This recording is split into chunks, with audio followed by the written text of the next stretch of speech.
तूफान में ताश का घर नहीं बनता, रोने से बिगड़ा मुकद्दर नहीं बनता। दुनिया को जीतने का हौसला रखो, दुनिया को जीतने का हौसला रखो। एक हार से कोई फकीर और एक जीत से कोई सिकंदर नहीं बनता। दोस्तों, जैसा कि आपको पता है, आरपीएफ की एग्जाम डेट घोषित हो चुकी है। आरपीएफ कांस्टेबल एग्जाम, जिसका बहुत दिनों से आपको इंतजार था। देखो, एक मैं आपको बता दूं पहले बात, रेलवे इस टाइम पर बहुत ही फास्ट ट्रैक पे काम कर रही है, उसको भर्तियां करनी है। जैसा कि आप सबको उम्मीद थी कि मार्च में होनी चाहिए एग्जाम। देखो, उम्मीद तो जनवरी फरवरी की भी थी, लेकिन आपको पता है कि जनवरी में अगर एग्जाम होता तो वो मार्च में खींचता। ठीक है, क्योंकि फरवरी में ऑलरेडी एग्जाम डेट घोषित की। किसकी एग्जाम डेट? एसएससी जीडी की। आपके पास नौकरी लेने का सुनहरा मौका है। फरवरी में 4 तारीख से एसएससी जीडी का एग्जाम चालू है, यानी प्रारंभ है, और उसके तुरंत बाद में 2 मार्च से 20 मार्च तक, जी हां दोस्तों, ये आपके सामने एग्जाम डेट आ चुकी है।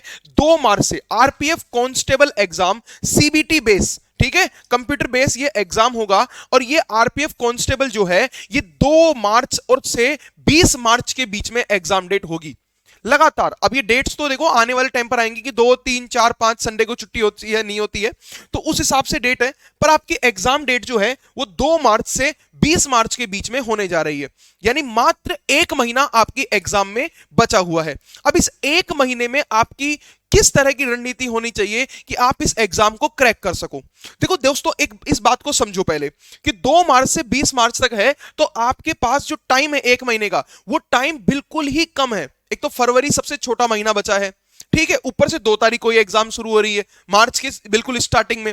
अब आप इस बात को समझिए कि देखो 10 दिन 20 दिन कैसे निकल जाएंगे। देखो 20 दिन आपके तुरंत निकल जाएंगे, क्यों? क्योंकि देखो 2 मार्च से एग्जाम शुरू है, 10 दिन पहले आपकी एग्जाम जो सिटी होगी वो अनाउंस हो जाएगी, किस एग्जाम मतलब किस सिटी में आपका एग्जाम होगा। वो उसके बाद में फिर देखो लोग क्या करते हैं, तैयारी करने के लिए सोचते हैं, तो फिर भैया उस समय तो सिलेक्शन होगा नहीं। लेकिन आप अगर लगातार तैयारी कर रहे हैं और आप सोचते हैं कि हमारा सिलेक्शन हो, तो ये लास्ट का 1 महीना आपके लिए बहुत ज्यादा इंपॉर्टेंट होता है। देखो, एक दिन इंपॉर्टेंट नहीं होता लास्ट का, लेकिन वो 1 महीना जो एग्जाम से पहले का होता है वो बहुत ज्यादा इंपॉर्टेंट होता है। क्योंकि देखो, किसी भी काम को करने के लिए अगर 1 महीना भी आपके पास है और कोई दूसरा कर रहा है ना, तो वो काम आप भी कर सकते हो। तो देखो भाई, मैं आपको बता दूं, आरपीएफ कांस्टेबल का जो एग्जाम है, इसके एग्जाम की डेट 2 मार्च से 20 मार्च तक है।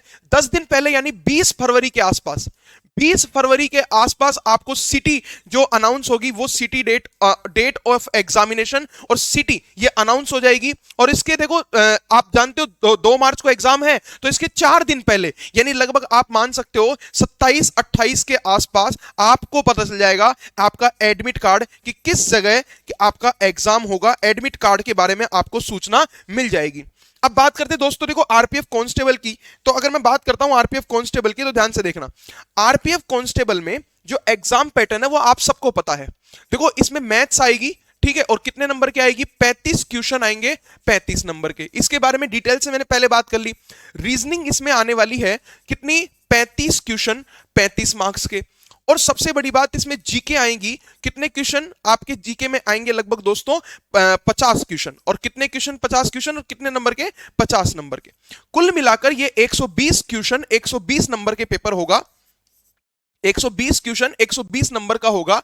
120 नंबर का जो ये पेपर है, इसके लिए आपको मिलने वाला है 90 मिनट। कितने मिनट दोस्तों? 90 मिनट। 90 मिनट में आपको ये 120 सवाल करने हैं, जिसमें 50 क्वेश्चन आपके जीके के हैं, 35 मैथ और 35 रीजनिंग के। अब आप देखो, आप ये सोच रहे हो कितना एग्जाम का टारगेट करें, कैसे हमारा सिलेक्शन होगा। मैं आपको कह रहा हूं, अगर आप रेलवे की तैयारी कर रहे हैं, या आप एसएससी रेलवे या स्टेट एग्जाम की तैयारी कर रहे हैं, तो मस्ट इसमें होता है मैथ और रीजनिंग। आपको मैथ्स और रीजनिंग तो आनी चाहिए।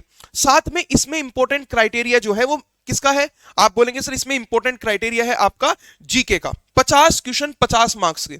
लेकिन मैं आपको बता दूं, जीके जो होती है वेरिएबल होती है ना, किसी को आती है किसी को नहीं आती है। कोई सवाल अगर आएगा तो कई सवाल ऐसे भी होंगे जो किसी को नहीं आ पाएंगे, है ना, 1-2 विद्यार्थियों को आएंगे, 1% 2% को आएंगे। और कुछ सवाल ऐसे होते हैं जो सबको आते हैं, तो जो सबको आते हैं वो तो आपको भी आने चाहिए, ठीक है। और मैथ्स और रीजनिंग की बात करें तो ये एक ऐसे सब्जेक्ट हैं जिनका मतलब छोटे सब्जेक्ट है। मैथ और रीजनिंग इतना बड़ा सब्जेक्ट नहीं है।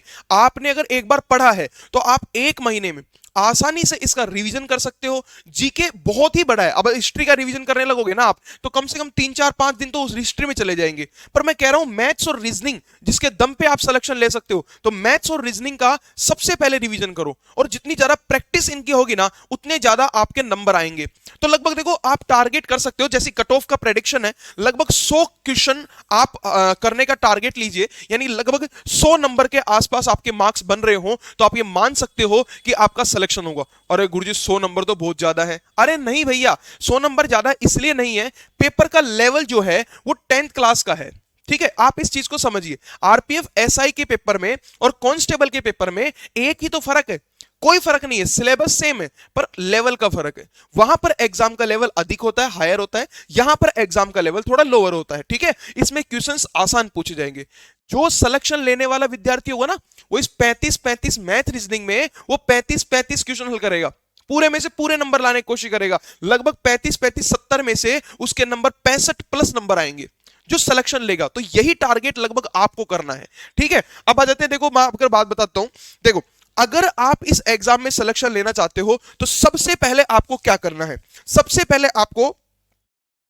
पहले आपको देखो एक लोको पायलट एग्जाम हुई है अभी 2024 के अंदर, लोको पायलट 2024 सीबीटी 1 हुआ, इसके साथ में आरआरबी जेई एग्जाम हुआ, आरआरबी जेई इसमें भी आई थी मैथ्स। ठीक है, और टेक्निकल सब्जेक्ट को छोड़ सकते हैं आप, लोको पायलट जेई, इसके साथ में आपकी एग्जाम हुई है अभी टेक्नीशियन की ग्रेड फर्स्ट और अगर मैं बात करता हूं ग्रेड थर्ड की। ठीक है, और इन्हीं के साथ में आपकी एक एग्जाम और हुई है, जो कौन सी एग्जाम है, loco pilot, RRB JE, technician और एक आरपीएफ एसआई जो सबसे मस्ट एग्जाम है। आरपीएफ एसआई का पेपर जो हल कर लेगा, देखो ये चारों पेपर मैं आपको बता रहा हूं, देखो पेपर बनाने वाला तो वही व्यक्ति है ना जो ये पेपर बनाया है, वही पेपर आरपीएफ कांस्टेबल का बनाएगा, और पेपर बन चुके हैं, पेपर सारे बन चुके हैं ऑलरेडी, बस आपके सामने आने बाकी है। ठीक है, तो एएलपी जेई ये भी 2024 का एग्जाम था, अभी जो रेलवे के एग्जाम हुए रिसेंटली, तो loco pilot JE technician grade 1 grade 3 और आरपीएफ एसआई, इनके प्रीवियस ईयर क्वेश्चन आपको सोल्व करने हैं। अगर आप इनके प्रीवियस क्वेश्चन सोल्व करके भी चले जाओगे ना तो आप ये मान के, यानी इनके प्रीवियस ईयर क्वेश्चंस में से जो करंट अफेयर आई है, सबसे पहले देखो करंट अफेयर के क्वेश्चन आएंगे, लगभग 7-8 क्वेश्चन करंट अफेयर के आएंगे, तो वो करंट अफेयर के क्वेश्चन जो आए हैं ना वो सोल्व कर लो सबसे पहले। ठीक है, वो मतलब आप पढ़ लो सभी, और जितने भी मैथ्स और रीजनिंग के सवाल आए हैं इनसे मिलते जुलते ही सवाल आएंगे। देखो एनालिसिस तो बंद कर दिया है कि आप एग्जाम दे के आओगे फिर कैसा पेपर हुआ उसका एनालिसिस कराना है, वो रेलवे ने बंद कर दिया। तो आपको क्या करना है, असली एनालिसिस यहां से लेना है कि क्वेश्चंस कैसे बनेंगे, उनकी फॉर्म ऑफ लैंग्वेज क्या होगी, वो किस तरह की लैंग्वेज में सवाल बन रहे हैं। मैथ्स में अगर टाइम एंड वर्क का सवाल है तो कौन से टाइप का सवाल आ रहा है, अगर पार्टनरशिप का सवाल है तो कहां से आ रहा है, अनुपात का कोई सवाल है तो कौन सा टाइप का सवाल आ रहा है। अगर आप इन चीजों को समझना चाहते हो तो सबसे पहले क्या करना है, जितने भी पेपर मैंने आपको बताए हैं ये मस्ट हैं, इनको आपको करना ही है सोल्व, सारे पेपर को सोल्व करना है बिफोर एग्जाम। एक महीने के अंदर अंदर आप इन सारे पेपर्स को सोल्व कर लीजिए। कहीं भी आपको बढ़िया सॉल्यूशन मिलता हो आप उनको सॉल्यूशन देख के और हल कर सकते हैं। देखो जो विद्यार्थी एक्सपर्ट है वो तो तुरंत खुद बैठ जाएगा, हल करने लग जाएगा।